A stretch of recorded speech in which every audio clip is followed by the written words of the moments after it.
TNI Angkatan Laut, TNI AL, tengah berupaya mengakuisisi kapal induk It's Giuseppe Garibaldi, yang sebelumnya dimiliki Angkatan Laut Italia.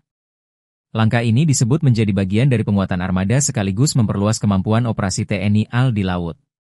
Kepala Staf Angkatan Laut, KSAL, Laksamana TNI Muhammad Ali mengungkapkan, rencana akuisisi itu masih dalam tahap pembahasan dengan pihak Italia.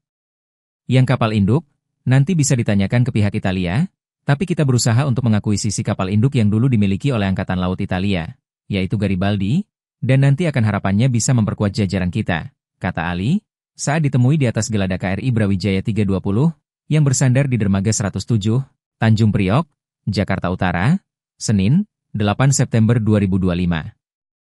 Kendati begitu, menurutnya, juga tidak menutup kemungkinan digunakan untuk operasi militer perang. Rencana akuisisi ini tak lepas dari ketertarikan TNI AL terhadap kapal induk kecil yang dimiliki Italia dan Turki. KSAL Muhammad Ali bahkan berkesempatan mengunjungi It's Giuseppe Garibaldi yang sedang melaksanakan latihan sebagai bagian dari naval diplomacy. Kedatangan Ali kala itu disambut langsung oleh Deputy Chief of the Italian Navy, Admiral Giuseppe Beruti Bergotto.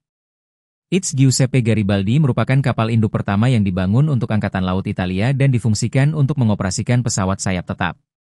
Kapal ini mulai dioperasikan sejak 1985, dengan panjang 180,2 meter, kecepatan 30 knot, serta daya jangkau hingga 7.000 mil laut, 13.000 km. Tak lama setelah kunjungan tersebut, 3 kapal perang Angkatan Laut Italia melakukan kunjungan balasan ke Indonesia pada 14 September 2024.